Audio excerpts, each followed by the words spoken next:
போன மேட்ச்ல எங்கள 101 ரன் வித்தியாசத்துல தோக்கடிச்சு எங்களுக்கு எதிரா மொய் வச்சீங்கல. இந்த மேட்ச்ல நாங்க உங்களுக்கு யாருன்னு காட்டுறோம் பாருங்க. இப்படிதாங்க சவுத் ஆப்பிரிக்கா எப்படியாவது இன்னைக்கு நம்மள வீழ்த்தணும்னு சொல்லி வெறியோட காத்துட்டு இருப்பாங்க. இன்னைக்கு நம்ம வீடியோல India vs South Africa second T20 மேட்ச்ல யாரு வின் பண்ண வாய்ப்பு இருக்கு, நம்ம இந்தியா இந்த மேட்ச்ல வின் பண்ணணும் அப்படின்னா என்ன பண்ணணும் அப்படின்றதா டீட்டெயிலா வந்து பார்க்க போறோம். இந்த India vs South Africa second T20 match முலான்பூர்ல தாங்க வந்து நடக்க போகுது. இந்த பிச்சை பொறுத்த வரைக்கும் இது பேட்டிங்க்கு அதிரடியா இருக்கும், அப்படி இருக்கும் அப்படின்னு சொல்லிட்டு அவ்வளோ ஈஸியா சொல்ல முடியாதுங்க. இந்த பிட்ச் வந்து கொஞ்சம் ஸ்டிக்கியா தான் வந்து இருக்கும். அதனால இந்த மேட்ச நம்ம வின் பண்ணோம் அப்படின்னா பவர் பிளேல நம்ம கொடுக்குற பெர்ஃபார்மன்ஸ் ரொம்ப முக்கியம்.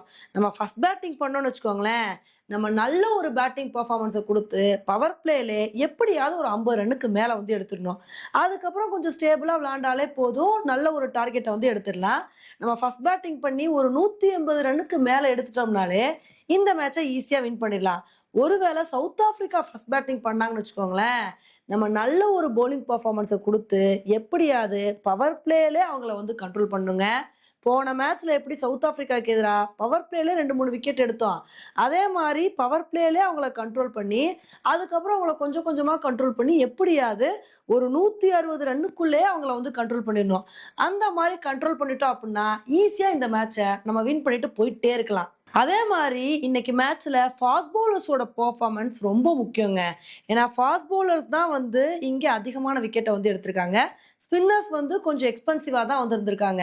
அதனால பவர் பிளேல வந்து ஃபாஸ்ட் பவுலர்ஸ் பவுலிங் போட்டு நிறைய விக்கெட்டை எடுக்க வந்து முயற்சி பண்ணணும். ஏன்னா அவங்களோட கையில தான் இந்த மேட்ச் வந்து ரொம்ப அதிகமா வந்திருக்கு. அதனால எப்படியாவது நம்மளோட பவுலர்ஸ் வந்து நல்ல ஒரு பவுலிங் பெர்ஃபார்மன்ஸை கொடுத்து சவுத் ஆப்பிரிக்காவை கண்ட்ரோல் பண்ணும் அப்படின்றதான் நம்மளோட ஆசையா வந்திருக்கு. சரி, இதெல்லாம் இருக்கட்டும். இன்னைக்கு டீம்ல ஏதாவது சேஞ்சஸ் இருக்க வாய்ப்பு இருக்கா? இல்ல போன தடவை விளையாண்ட டீம் தான் அப்படியே கன்டின்யூ ஆக வாய்ப்பு இருக்கா அப்படின்னு வந்து கேட்கலாம். ஆனா எனக்கு தெரிஞ்சு டீம்ல சேஞ்சஸ் வர்றதுக்கான வாய்ப்புகள் ரொம்ப கம்மி தாங்க. ஏன்னா நம்ம இதுக்கு முன்னாடி என்ன எக்ஸ்பெக்ட் பண்ணியிருந்தோம் அப்படின்னா, ஹர்திக் பாண்டியா உள்ள வரனால சிவம் துபேவை கழட்டி விட்டுருவாங்க, குல்தீப் யாதவ் எப்படி டீமுக்குள்ள இருப்பாரு அப்படின்னு தான் நம்ம வந்து எக்ஸ்பெக்ட் பண்ணோம். ஆனா போன தடவை வந்து பாத்தீங்கன்னா சிவம் துபேவை வந்து டீம்ல வந்து போட்டிருந்தாங்க. அவரும் ஒரு பெட்டரான பெர்ஃபார்மன்ஸ் தான் வந்து கொடுத்திருந்தாரு. பவுலிங்லயும் ஒரு விக்கெட் வந்து எடுத்திருந்தாரு. அதே மாதிரி பேட்டிங்லயும் ரொம்ப மோசமா இல்லாம டீசென்ட்டான பெர்ஃபார்மன்ஸ் வந்து குடுத்திருந்தாரு. அதனால வந்து பாத்தீங்கன்னா, சிவம் துபே வந்து அப்படியே டீம்ல இருக்க தான் வந்து வாய்ப்பு இருக்கு. டீம்ல எந்த சேஞ்சஸும் இருக்கிறதுக்கான வாய்ப்புகள் வந்து இல்லங்க. இதே டீம தான் நம்ம அப்படியே வந்து கன்டின்யூ பண்ண போறோம். சரி, இத வந்து சொன்னோனே ஒரு சில பேர் கேட்கலாம், அப்ப நம்மளோட டீம்ல எந்த குறைகளுமே இல்லையா? நம்ம டீம் வந்து பெர்ஃபெக்ட்டா இருக்கா அப்படின்னு கேட்கலாம். நம்ம டீம் என்னதான் வந்து குறையில்லாம பெர்ஃபெக்ட்டா இருந்தாலும், பேட்டிங்ல நம்ம கொஞ்சம் இம்ப்ரூவ் பண்ணுங்க. ஏன்னா போன மேட்ச்ல பேட்டிங்ல எந்த அளவுக்கு சொதப்பணும்னு தெரியும். T20 பொறுத்த வரைக்கும் ஓப்பனிங்ல அபிஷேக் சர்மா நல்ல பெர்ஃபார்மன்ஸா குடுக்குறாரு. ஆனா மிடில் ஆர்டர் பேட்ஸ்மேன்ஸ் வந்து அந்த அளவுக்கு ஒரு கான்ட்ரிபியூஷன் குடுக்குற மாரி வந்து தெரியல. இது போன மேட்ச்லயே நம்ம வந்து பார்த்தோம். போன மேட்ச்ல எப்படியோ ஹர்திக் பாண்டியா நம்மள காப்பாத்திட்டாரு. ஹர்திக் பாண்டியா கொஞ்சம் சொதப்பியிருந்தாரு அப்புட்னா ரொம்ப கஷ்டமா வந்து போயிருக்கும்.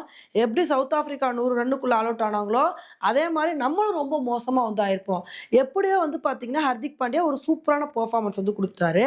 அதனால இந்த மேட்ச்ல ஹர்திக் பாண்டியா காப்பாத்துவாரு, அவர் ஹாஃப் செஞ்சுரி அடிப்பாரு அப்படின்னு சொல்லிட்டு நம்ம எக்ஸ்பெக்ட் பண்ண முடியாது. எல்லா பேட்ஸ்மேன்ஸுமே நல்ல ஒரு கான்ட்ரிபியூஷன் வந்து குடுக்கணுங்க. ஏன்னா போன மேட்ச்ல பவுலர்ஸ் எல்லாருமே நல்ல கான்ட்ரிபியூஷன் குடுத்து எல்லா பவுலர்ஸும் விக்கெட் எடுத்தாங்க. அதே மாரி பேட்ஸ்மேன்ஸும் கான்ட்ரிபியூஷன குடுக்கணும் அப்படின்றது தான் நம்மளோட கருத்தா இருக்கு. ஆனா சவுத் ஆப்பிரிக்கா டீம்ல நெறைய சேஞ்சஸ் வர்றதுக்கான வாய்ப்புகள் இருக்குங்க. ஏன்னா போன மேட்ச்ல ஒரு மோசமான தோல்வி அடைஞ்சிருக்காங்க.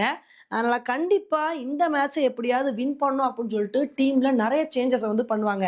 ஏன்னா நோட்ஜேலாம் வந்து பார்த்தீங்கன்னா, போன தடவ ரன்ன வாரி இறைச்சு விட்டாரு. அந்த மாரி இருக்கிற பவுலர்ஸ வந்து ஸ்கிப் பண்ணிட்டு, நல்ல நல்ல பிளேயர்ஸ வந்து உள்ள கொண்டு வரதுக்கான வாய்ப்புகள் இருக்கு. சவுத் ஆப்பிரிக்கா என்ன மாரி சேஞ்சஸ இன்னைக்கு கொண்டு வர போறாங்க? அவங்க கொண்டு வர சேஞ்சஸ்னால இன்னைக்கு இந்தியாவ சவுத் ஆப்பிரிக்கானால வீழ்த்த முடியுமா? இல்லையா? அப்படின்றத பொறுத்து வந்து பார்க்கலாம். ஓகே ஃபிரெண்ட்ஸ், இன்னைக்கு நடக்க போற இந்த மேட்ச பத்தி நீங்க என்ன நினைக்கிறீங்க? இந்த மேட்ச்ல யாரு வின் பண்ண வாய்ப்பு இருக்கு அப்படின்ற உங்களோட கருத்த மறக்காம என்னோட கமெண்ட் செக்ஷன்ல போடுங்க. இதே மாரி இன்னொரு வீடியோல உங்கள வந்து மீட் பண்றேன். Bye friends.